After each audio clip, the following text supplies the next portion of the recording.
este panel. Bueno,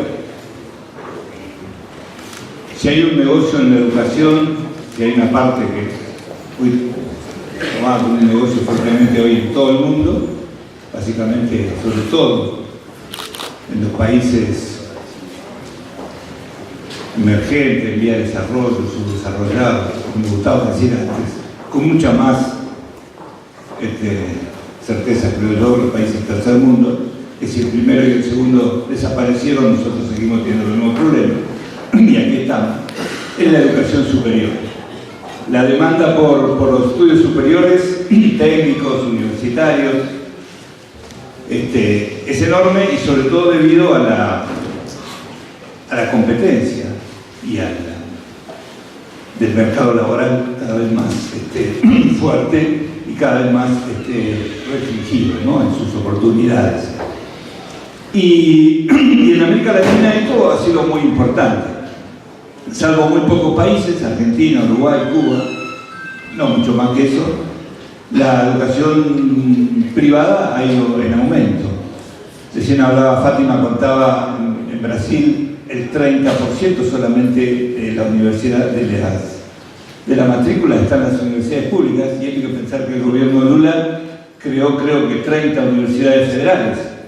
30 universidades federales. Ustedes piensan que en la Argentina, que fue el único país que en el primer decenio de este siglo aumentó la cantidad de alumnos en las universidades públicas, fue a partir de la creación de casi más de 10 universidades en todo el país públicas. El resto de América Latina creció la educación privada. Y la universidad privada de muy mala educación, de muy mala calidad, los que conocen Perú, o Colombia, o México, o algunos países de Centroamérica, conocen las universidades en garajes o en lugares totalmente inadecuados. Estas universidades patitos, las universidades garajes, de malísima calidad y de muy bajo contenido, ¿no?, o posibilidades. Esto inclusive sin ningún tipo de evaluación, o con acreditaciones sumamente livianas o dadas así nomás. Esto en algunos países ha ido creciendo. Lo que sí que hay que tener en cuenta, y esto es muy importante, nosotros lo vemos esto, que no solamente las universidades privadas, o a través de la instalación de universidades privadas, ha entrado la mercantilización en la educación superior, sino a partir de otros mecanismos. Uno de los más conocidos, hace un rato estábamos hablando aquí con el rector de la Universidad de la República, cuánto vale un posgrado en una universidad pública, a través de los posgrados pagos, porque si las universidades son gratuitas, pero no los posgrados, y la necesidad también de los propios docentes, investigadores de las universidades, hacen necesaria, y bueno, la misma tendencia en el conocimiento hace la necesidad de la formación de posgrado. No solamente ha entrado la mercantilización, sino también el sentido de las universidades. Porque no solamente para el capital o para el mercado es necesario privatizar las universidades o tener universidades donde se pague, sino también universidades que estén sostenidas por el Estado y que funcionen con lógica mercantil. Y esto es trabajando para el mercado. Por esto la lógica universitaria, esto recién decía el compañero que me precedió cuando hablaba, decía, de formamos para las nuevas realidades o para las tendencias mundiales. Y esto lo vemos muy claramente en las universidades cuando se nos trata de explicar, mirad el caso de Argentina, por ejemplo, para ejemplificarlo, que es mucho más fácil siempre.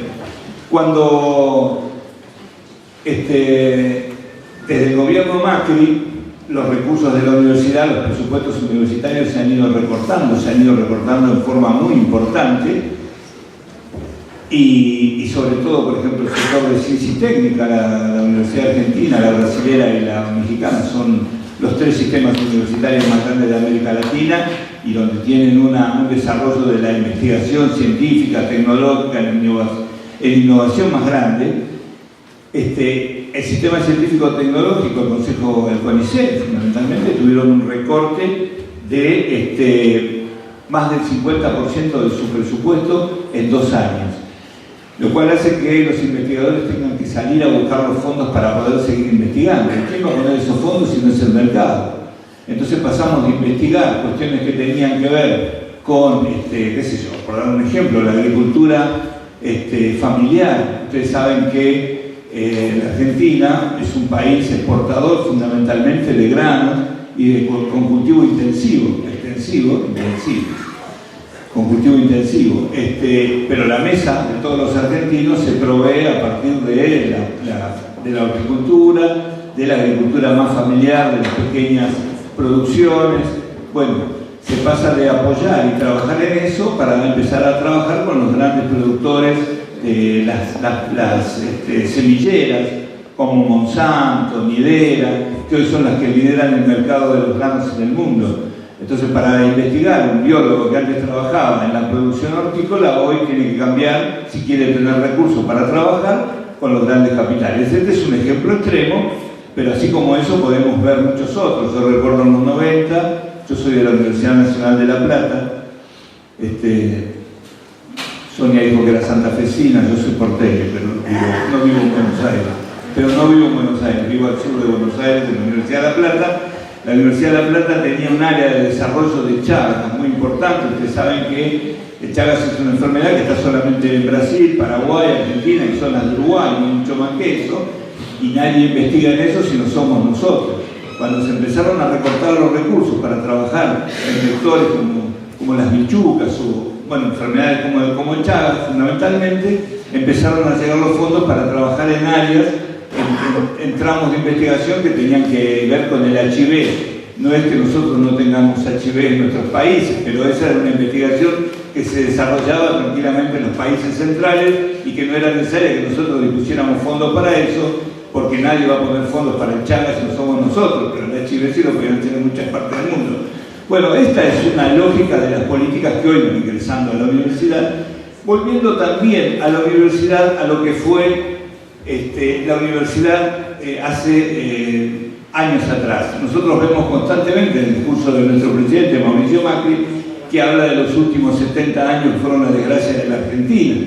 Los últimos 70 años, para desgracia de él, son los que construyeron un pequeño desarrollo industrial, fueron los que generaron y asentaron a la clase media, fueron en los cuales la universidad creció a lo que es hoy, donde la educación pública, finalmente en la Argentina, se constituyó como un derecho. Tratan claramente con el recorte presupuestario. Yo voy a poner el ejemplo de Argentina, porque el ejemplo de Brasil lo comentaba Sonia, y el de Uruguay lo conocen ustedes, no hace falta que yo les explique. En la Argentina, a partir del recorte presupuestario tan importante, lo que se está tratando es de que esta universidad, que para nosotros, esta educación, como lo es también aquí en Uruguay, sea un derecho. Para nosotros la educación pública es un derecho. La educación primaria en la Argentina, con todos los defectos que tiene una cobertura prácticamente universal. Creo que está en el 99% de los niños van a la escuela primaria. La educación media es muy extendida, creo que es una de las más extendidas de la región. Está en el 86%.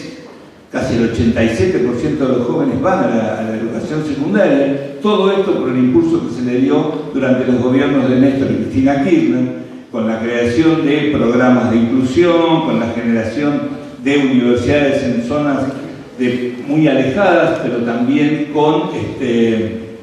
en zonas muy vulnerables en el conurbano de la ciudad de Buenos Aires, de manera tal que permitió que jóvenes que podían llegar a la educación media, porque la educación media es obligatoria, cuando terminaran tuvieran la posibilidad de ir a la universidad. No, el derecho a la universidad empieza a sentarse cuando la obligatoriedad de la educación media, cuando la educación media es obligatoria, la educación superior universitaria comienza a ser una posibilidad y se convierte fuertemente en un derecho. Yo siempre digo que la Universidad Argentina, y en este año se cumplen 100 años de la reforma, una reforma que tuvo más peso y más desarrollo en otros países, pero que en Argentina fue fue, como decía Mariátegui, traicionada, no, murió al nacer, pero fue traicionada, pero inclusive se desarrolló una reforma universitaria que en el año 18, a un año después de la Revolución Rusa, a 10 años un poco más de la Revolución Campesina Mexicana, a 2 años de los alzamientos de la clase media en el campo en la Argentina, con el grito de Alcorta y otras, una reforma que era fuertemente politizada, pero que se le vació el contenido político por fuera de la universidad, pero que a pesar de eso permitió la democratización de la vida interna, una universidad que siguió siendo elitista. Ustedes saben que las universidades fueron creadas para generar élites que gobernaran, han creado élites católicas, o mejor dicho, religiosas, políticas, inclusive en muchos países nuestros hasta élites revolucionarias a veces, ¿no? Esa universidad que fue elitista y que después, a partir de la década del 50, o mejor dicho, a partir del año 49, cuando en Argentina se declara la educación gratuita, y hay un mejoramiento de las condiciones de vida porque grandes sectores de la población mejoran sus condiciones por el desarrollo industrial que se lograba, sus hijos pueden a partir de los años 60 llegar a la universidad, y la universidad comienza a transformarse con la llegada de esos jóvenes. Es claro, ustedes conocen, porque es conocido, la noche de los bastones largos en Argentina, con la llegada de la dictadura de Onganía, que es la primera vez que la universidad es invadida después de la reforma del 18, o sea, 51 años después, o 50 años, mejor dicho, después, la universidad es invadida por las fuerzas policiales y es desalojada, una universidad tomada. A partir de ahí comienza todo un largo camino donde la universidad empieza a ponerse cada vez más y empieza a decir creo yo, a vivir los avatares que va llevando la población en general.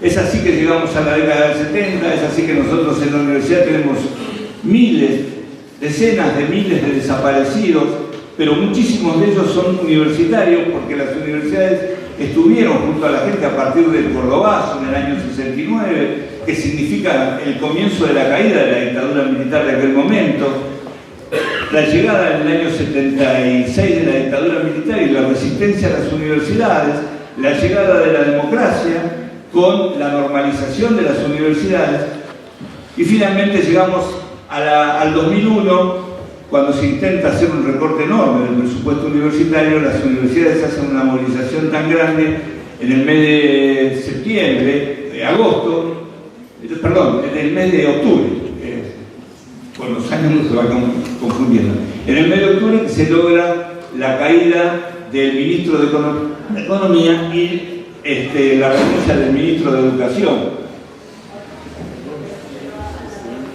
A partir de ahí yo creo, a nosotros, la Universidad de Argentina tiene un fuerte compromiso popular y a partir del 2003 esto se va profundizando. Las universidades se despliegan en el territorio. Hoy no hay ninguna provincia que no tenga una universidad, no hay un joven en la Argentina que tenga una universidad que esté más allá de los 150 kilómetros. Cuando yo empecé a estudiar había 10 universidades en la Argentina y estaban todas concentradas en la zona central, desde Tucumán a Buenos Aires o a La Plata, mejor dicho. Hoy hay universidades en todos los lugares y sobre todo, y esto es lo más importante, en zonas de poblaciones muy vulnerables.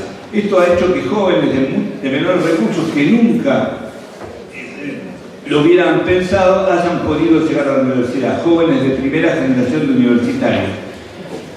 Esto ha ido generando una conciencia con acciones, yo diría más bien desorganizadas, porque el gobierno no tuvo una profunda estrategia muy acabada acerca de cómo ir haciendo que las universidades comenzaran no solamente a garantizar el derecho a la educación, porque la universidad es un derecho y no solo la educación universitaria, sino un derecho de los pueblos a gozar de los conocimientos, que una palanca central hoy, en el siglo XXI, donde el conocimiento es fundamental para el desarrollo de los pueblos puedan hacer uso de los conocimientos que allí se generen.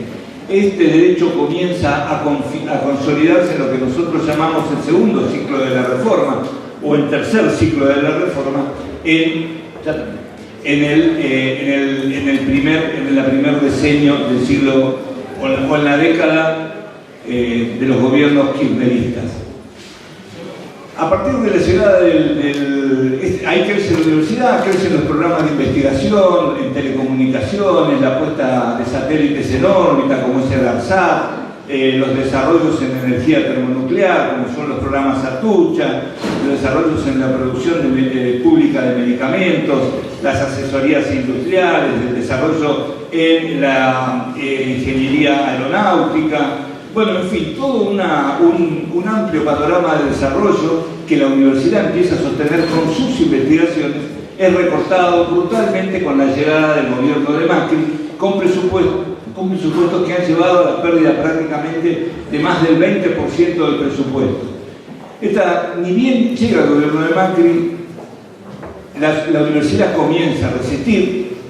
Nosotros teníamos claramente desde nuestro sindicato que este gobierno venía a recortar derechos y que venía contra la educación pública y por la universidad pública, y venía nuevamente a establecer a la universidad como un privilegio, solamente los que pueden pagar pueden ir a ella, terminar con una universidad pública, gratuita, laica, feminista, de ingreso restricto, como es la universidad en la Argentina, y este proceso comienza en el año 2016, logramos enormes movilizaciones, permitimos sostener el valor salarial, y este año ha sido particularmente difícil. Ustedes vieron, nosotros comenzamos esta pelea, porque fue una noticia muy importante, en el mes de marzo. Fuimos construyendo la resistencia a este conflicto, a este ajuste que nos proponían este año.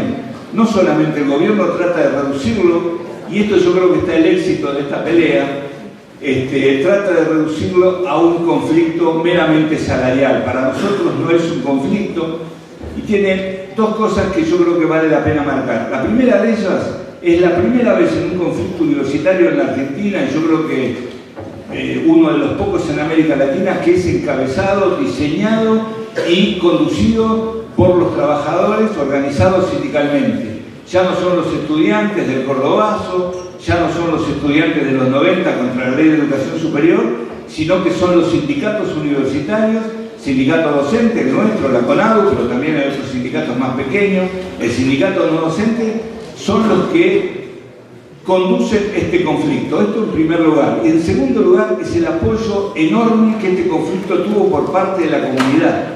Porque yo creo que ahí está la cuestión de cómo nosotros tenemos que encarar y defender la educación pública.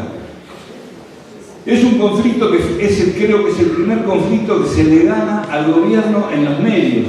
Estos gobiernos que hoy nos están... Yo esta mañana estaba mirando la televisión acá en Uruguay y veo que aquí también pasa lo mismo. Los medios y la justicia son los fierros que hoy tienen las oligarquías. Hoy ya no tienen los fierros de los militares, hoy tienen los medios, y la justicia, como le pasó a Temer, como tratan de meter presa a Cristina y a otros dirigentes del gobierno anterior, y cualquiera que se le resista, o cómo se transforman las leyes en los países para poder... y eso sostenido y apoyado por una prédica constante de los medios. El gobierno trató desde el principio del conflicto de descalificar a las universidades, descalificar a los sindicatos, descalificar a las universidades y a los docentes y a los que estábamos luchando y a los estudiantes. Finalmente el presidente tuvo que reconocer en un discurso que es bastante recordado que si él pudiera le daría todo el aumento que necesitaban los docentes universitarios porque era bueno tener universidades. 500.000 personas en la calle. Nosotros hemos tenido universidades en el conurbano donde la comunidad no es más de 10 o 12.000, más de 15.000 personas en la calle, donde la comunidad universitaria apenas se llega a 10.000 personas. Es decir, había miles de personas que estaban apoyando esa universidad. Ese conflicto encarado de una forma no corporativa, por eso nosotros todo el tiempo dejábamos claro que no discutíamos por una cuestión salarial solamente, claramente lo discutíamos, ¿no? Pero que en el fondo está la discusión, en primer lugar, del derecho a la educación y en segundo lugar a un presupuesto que lo permita y que permita que esto suceda. Me parece que es una pelea victoriosa que nosotros tenemos que poder analizar y poder discutir no solamente en Argentina, sino con el conjunto de los compañeros de América Latina, porque Y esto ya termino. Cuando nosotros discutimos muchas veces lo de Brasil, cuando dice que se fundaron 30 universidades públicas y sin embargo el número de jóvenes en las universidades privadas no aumentó, esto sucede también porque muchas veces desde adentro de las universidades nosotros no entendemos esta cuestión. ¿Cómo es posible que los jóvenes que salen de las escuelas privadas, medias privadas, vayan a la universidad pública y los jóvenes que salen de la educación pública vayan a las universidades privadas? Porque no pueden entrar por el nivel que tienen de las universidades, porque no pueden pagar los cursos para poder aprobar los cursos de ingreso a la universidad, los exámenes de ingreso a la universidad. Esta es una cuestión que nosotros tenemos que discutir. No es solamente discutiendo los presupuestos, sino también transformando a las universidades, transformando la educación, transformando a los educadores, entendiendo cuál es la función. Nosotros siempre decíamos en los años del kirchnerismo, cuando los docentes se enojaban porque los jóvenes tenían mala formación, transformar la educación media que fue destruida en los 90 nos va a llevar muchos años. Ahora, nosotros no podemos esperar que esa educación termine de transformarse para poder incorporar a todos esos jóvenes en la universidad que nos están pidiendo educación superior. Nosotros no somos ni santos, ni tenemos vocación, somos trabajadores, por eso tenemos un sindicato, pero tenemos la responsabilidad y el compromiso político de estar junto a las necesidades y a los sueños y a las esperanzas de nuestro pueblo. Los educadores tenemos que trabajar en ese sentido. Nosotros no podemos poner por delante reclamos corporativos cuando vemos que jóvenes que hoy lo necesitan están quedando fuera de la educación. Luchar por la educación no es una, como esto que hacen los santos, no me da la palabra. Milagro. No es una vocación, no es un apostolado, es un trabajo. Lo que los trabajadores tenemos, no tenemos que olvidar nunca que los trabajadores tenemos compromisos políticos y que tenemos que llevarlos también en ese lugar donde repartamos las tareas. Muchas gracias y discúlpenme.